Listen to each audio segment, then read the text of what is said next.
Stoer 1993, a small village in Germany's Black Forest. The children were excited for the annual Osterhaus, Easter hare tradition, where a man in a rabbit costume would hide eggs in the woods. But this year, something was off. The man in the costume never spoke.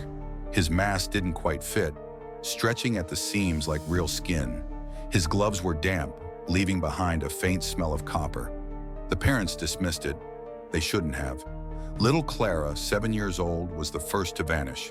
She'd followed the Easter bunny into the trees, lured by his promise of a golden egg. When she didn't return, search parties scoured the forest.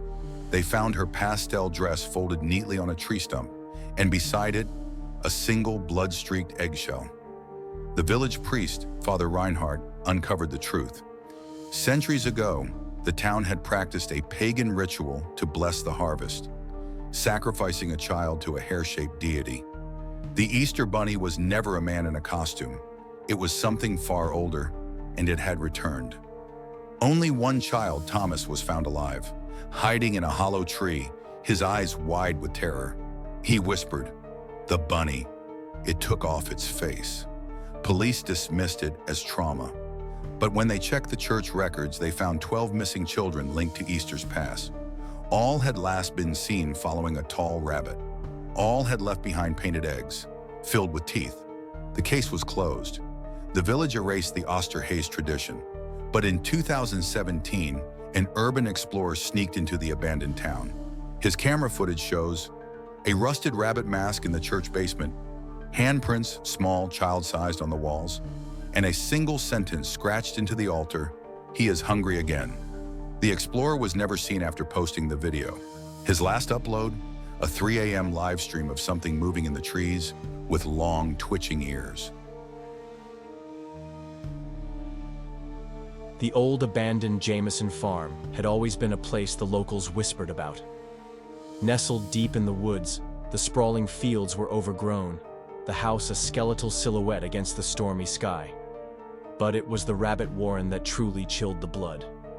Old Man Hemlock, the town's eccentric historian, spoke of strange rituals performed on that land, dating back centuries.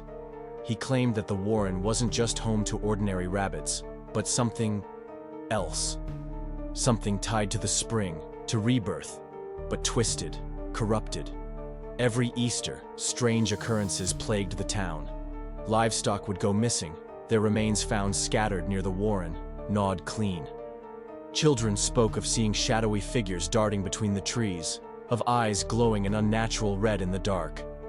One year, a group of teenagers, fueled by bravado and cheap beer, decided to explore the Jameson farm on Easter night. Ignoring the warnings, they ventured into the overgrown fields, their flashlights cutting through the thick fog. The warren was a labyrinth of tunnels and burrows, the air thick with the smell of damp earth and something else. Something acrid, like decay. As they delved deeper, they began to hear whispers, faint at first, then growing louder, more insistent. Whispers that seemed to slither from the very earth itself. They found strange symbols carved into the walls of the tunnels, symbols that pulsed with an eerie phosphorescent light. And then they saw the rabbits. But they weren't ordinary rabbits.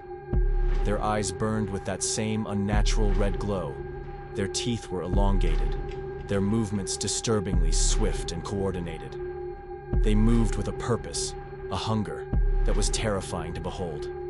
The teenagers tried to flee, but the rabbits were everywhere, a tide of fur and teeth, herding them deeper into the warren.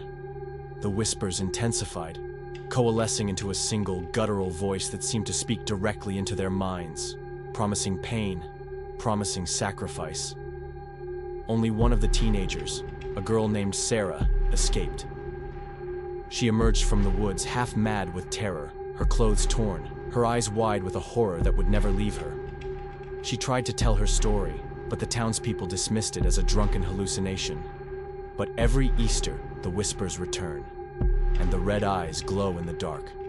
The Jameson farm remains, a silent testament to the darkness that lurks beneath the surface of the spring, a reminder that some things are not meant to be reborn.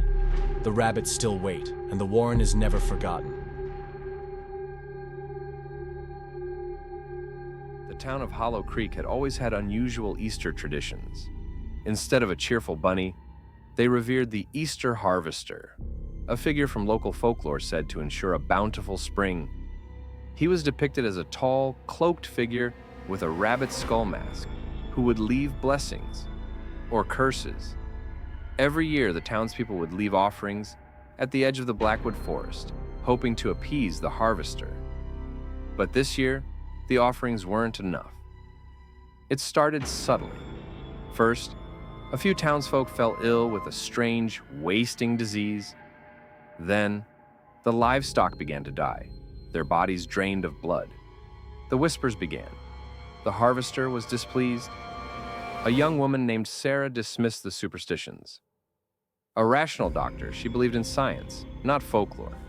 But when her own brother fell victim to the sickness, she began to question everything. Driven by desperation, Sarah ventured into Blackwood Forest on Easter night, following a trail of desiccated animal corpses. The trees twisted around her, their branches like skeletal fingers, the silence broken only by the crunch of dry leaves under her feet. She found an altar deep within the woods, an ancient stone slab stained with what looked like dried blood. And then, she saw him. The harvester was real, taller than any man. His rabbit skull mask leered in the moonlight, his cloak rustling like dry leaves. In his hands, he held a twisted staff, topped like the wind whistling through a graveyard. As he chanted, the ground began to tremble, and skeletal figures emerged from the earth, their eyes burning with the same eerie light as the harvester's staff. They reached out for Sarah, their touch cold and necrotic. Sarah managed to escape, but she was forever changed. The town was consumed by the harvester's curse. The once vibrant community became a ghost town. The only sounds, the rustling of the wind in the Blackwood Forest, and the distant haunting chants of the Easter harvester. Dee with a grotesque carving of a rabbit, its eyes glowing with an eerie light. He didn't speak, but Sarah could feel his presence, a wave of ancient malice and hunger. She watched in horror as he performed a ritual, chanting in a language that sounded horror.